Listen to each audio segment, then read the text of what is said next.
So, Bob, better bounce in the step the last day or two from you and from the players after getting a road win? No, I still limp. They were good. They were good yesterday, and I would assume they would be good today. You're going to need them to be good tomorrow. Need to be real good tomorrow. What jumps out at you when you watch them? Oh, their athleticism. They had great athleticism, and they've got a great post player. He gave us fits when he was a freshman. 7 blocks in the Texas A&M game. They had 10 altogether. They're athletic. They're really athletic.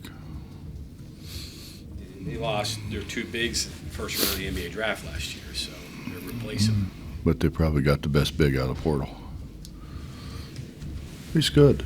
I mean, we struggled with him, and I mean, Derek kind of at the end, did a really good job on him. But when he was at Moorhead, he was really good. Face a shot blocker. Do you have to talk to you guys about it? Hey, listen, you're going to get shots blocked. Just keep, doing what you do. Don't be deterred by it. Go right at their chest. Can't. The worst thing you can do is try to fade away. Go at them. Do you like these challenge games, and do you like them this late into the season? I don't think it matters. We've had success with them, and then there's been ones that we've struggled with. But I think it's kind of a refresher a little bit for our guys. Instead of playing in league play, constantly playing in league play, I think this is good, particularly when you get to play at home. This is going to sound odd, but in terms of the net rankings, this is a break for you. They're 30, then you got 13 coming up, and then 8, and then 9 in the next 4 games. It's what happens when you play in this league. I mean, it's a hard league. But they have historically been extremely athletic. I think did we play them in Birmingham once? Yes. I think we played, but Bruce wasn't there. That was before Bruce. So since Bruce has been there, they've been very, very athletic. In these challenges, you haven't really caught a break. I mean, you look at the teams that you played in the SEC through the history of this. There have been a lot of tough draws when you think about it. Have we got a break since we've been in the league?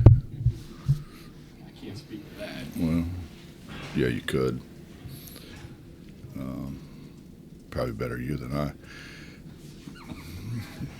But no, we've played, I think, a really hard league schedule. But I think everybody does. It's a hard league, and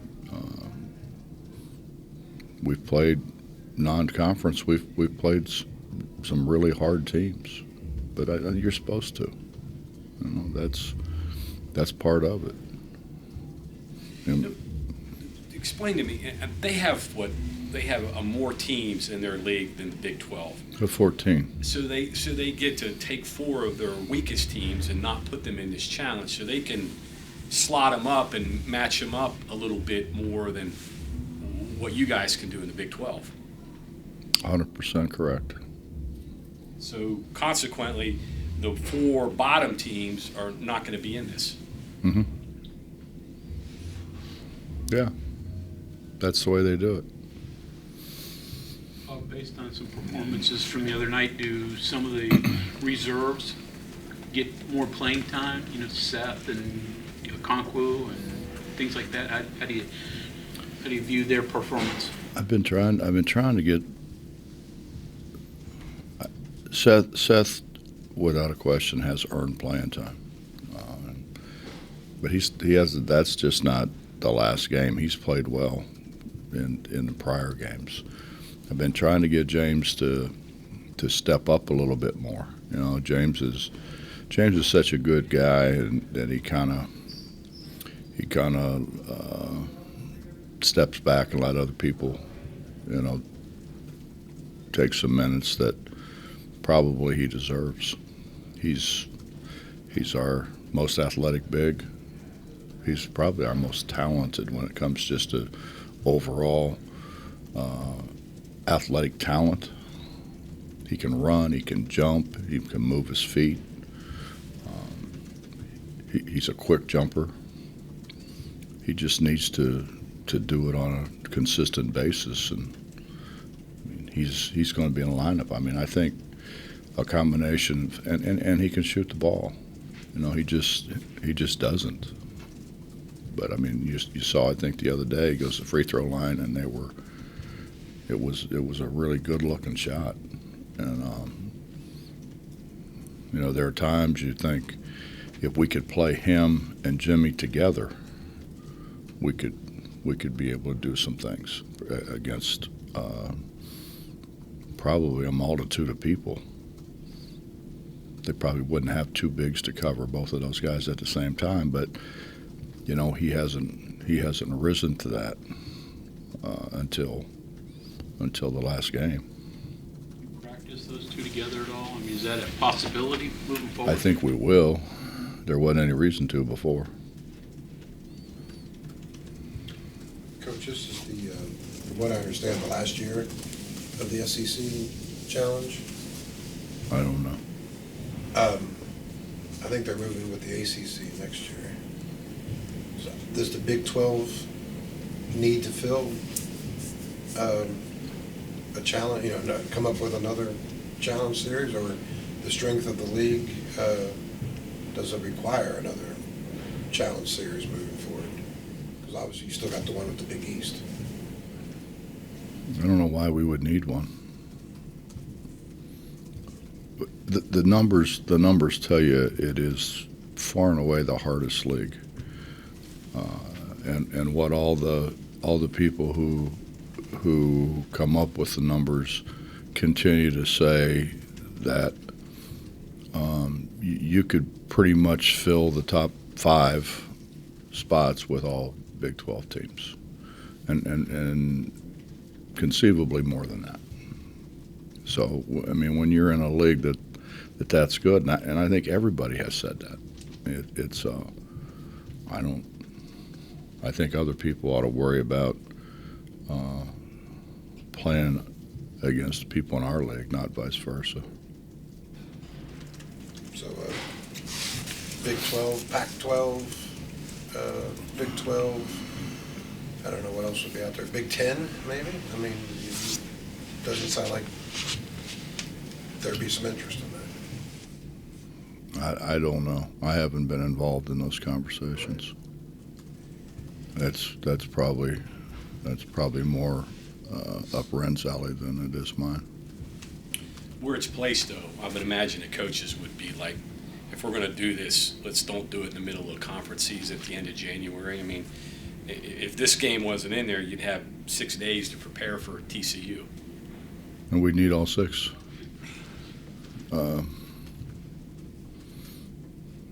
I mean, that's we don't really, we're not involved in that, and haven't been since I've been in the league. We have our coaches meeting with the commissioner, and Curtis is there, but sometimes something like that's discussed, but it never goes very far. I mean, it's a great day for TV. I mean, you're going to have 10 games on ESPN. So that part of it, exposure, there's value there. Well, I guess the trade-off is the conference makes a lot of money from it and passes it down to the schools, and television makes more money from it and keeps it. Football has a bye week. Would you like a bye week? I don't know if we need a week. We need more than 2 days. I feel like a bye Saturday, an open weekend. Well, I mean, Mike, look at what we've just gone through. I mean, we play, and then, generally you take the next day off. We have to practice the next day, and then we have a light practice the next day, then we play again, and then we have another day where you hardly can't practice, and then you practice the next day, and then you play again. I mean, I think it's gotten a little too jammed up. You got 2 breaks coming. Well, a little bit. Between Baylor and Texas Tech, 5 days, and Oklahoma State and Kansas, 5 days. Other than that, they're all jammed together. Yeah. Seemingly, you could space those a little better. You know, kind of going off that, you said after Texas Tech, you guys are a little bit banged up. I know Keith's had that ankle. Are you expecting everybody to be available tomorrow? I don't know. I'll know that after practice today. I know Keaty's banged up pretty good. James banged up some, but I think James will be fine. But Keaty's banged up pretty good. Yeah, Mike, still dealing with the leg, Ankle. Does that bother him a lot, do you think? He couldn't go yesterday. Coach, going off, I mean, when you look at the metrics and what you were saying about the Big 12, I mean, what the numbers say, it's hard to argue about the Big 12's overall strength. But hypothetically, if the SEC comes in and wins the challenge again, I think it'll be the third year in a row. Doesn't that kind of throw some sort of monkey wrench in? I don't think so. Why not? Because let them go through what we go through. Let them go through what we go through on a year-by-year basis. We're playing the best teams in the country year by year. I mean, you can say what you want about any other league. There's not a Kansas in any other league that's done what Kansas has done. And you go back and look at the strength of what our people do in the NCAA tournament, strength of what our people do out of conference. No, it's not close. Let them do it. Let them try. I've coached in those leagues, and I've coached against those guys. It's not the same. So this series is a one-day glimpse, I guess, is kind of what you're saying, as opposed to what they do on a day-to-day. There's a lot of things, Justin. I mean, if Keaty can't go, that's a huge blow for us. Huge. And that happens. That happens frequently, particularly in this league. The other people don't travel the way we travel. Well, do what we do sometime. You know, get back here at 6 in the morning. I guess I'm speaking conference as a whole, as opposed to just. No, it's going to get worse. It's not going to get better. It's going to get worse. There are going to be more people in our situation. Right. Now it's primarily us. But there's going to be more in our situation. There are going to be more people getting back at 6 o'clock in the morning. You know, and everybody's going to talk about academics. If they really cared about academics, they'd get us back a hell of a lot sooner than 6.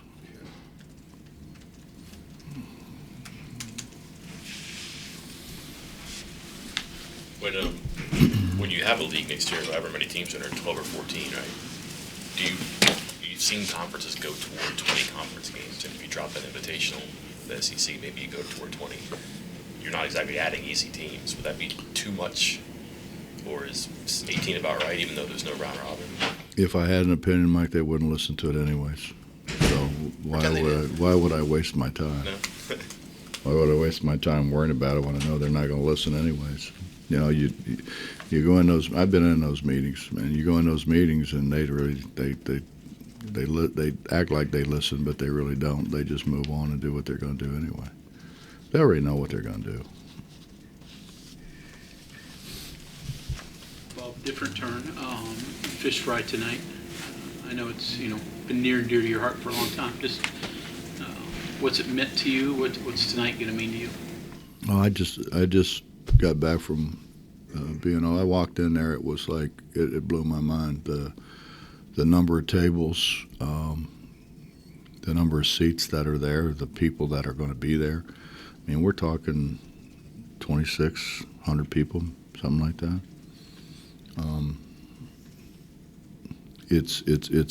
It's amazing how it's kind of taken off and become what it's become. But it also tells you a lot about, I think, the people in this state and how much they believe in what we're doing.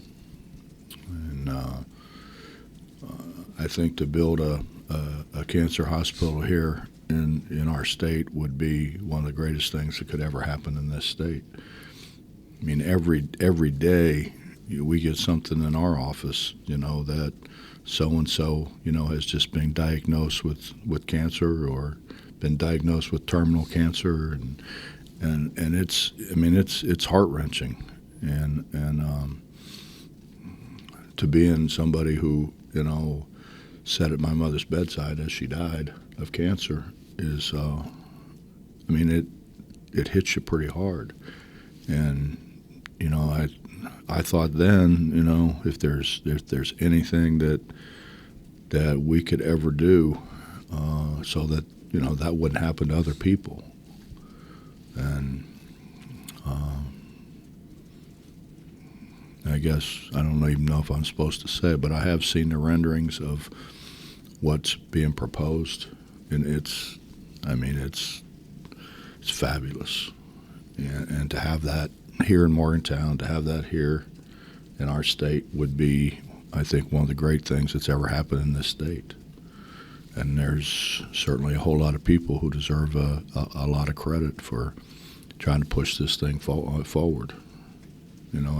As we all know, there's a whole lot of roadblocks, and people have been just absolutely wonderful, and virtually everyone that I've gone to, everyone that I've talked to, what Little General's done, what Greg Darby's done, is absolutely phenomenal.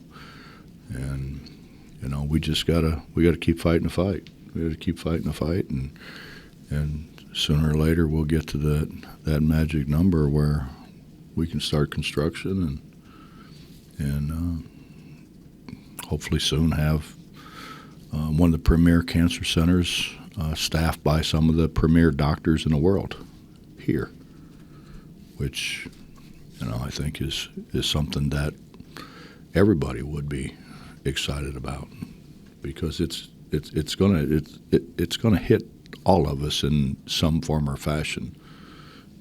Be it a mother, a father, a grandfather, an uncle, an aunt, a cousin. It's gonna hit everybody, and it hits you hard. And having a place here that they don't have to go to the Mayo Clinic. They don't have to drive all the way to Cleveland. It's a hell of a long drive from southern West Virginia to Cleveland. If y'all haven't done it, that's a long drive. And to be able to do it here and feel comfortable, in your home state is, I think, is a wonderful thing. How much have you raised total? I don't know. I haven't checked lately. It continues to come in. I mean, with what's going on at the fish fry, now I think we raised $2.6 million last year at the fish fry, and I would anticipate we would be well over $2 million this year. And you think that's never ever been done. It's never ever been done. There's never you're been do $2 million tonight. Somewhere right around there or more. Somewhere between I would think 2 million and 2.5 million, somewhere in there. And what's the event over the life of the event? You have an idea how much it's raised? Well, we raised 2.6 last year. If we raise 2.5 this year, that puts us over 5 million just with that. So we've raised, I would think, somewhere in the neighborhood of 20 million, 25 million, somewhere in there. How many years have you done it roughly? The fish fry? Yeah. I don't know. 10? We started down at the waterfront, and with Randy Moss. Randy was our first guy. Randy was kind enough to come in, and then I decided that, being the brainiac that I am, magna cum laude, I decided we'd have bring some coaches in. So I bring 12 guys in and have a roast, and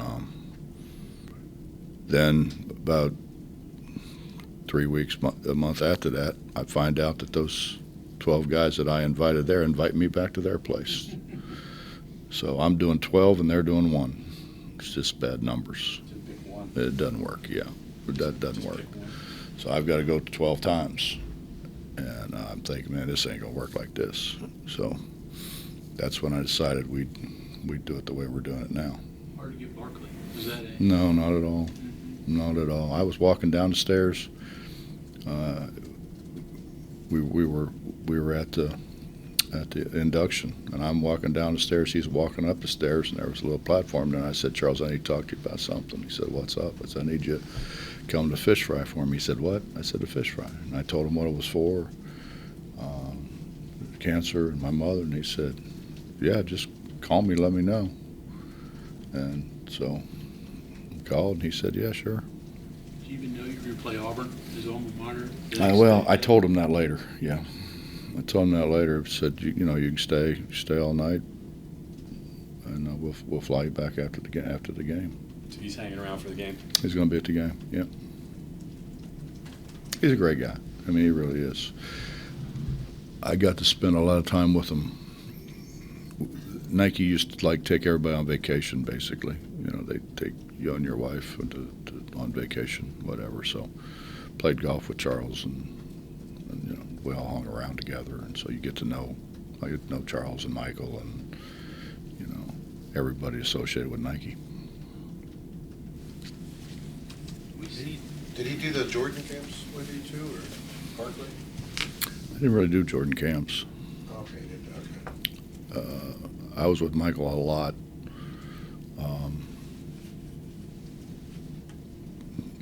In Vegas, with the stuff that we did in Vegas, which was Nike related, and then the Nike trips. So. Barkley, the worst golfer you've played with? Well, let me just put it this way. I was there when he threw his clubs into the pond. Right off 18. Coach, thank you. Yes, sir.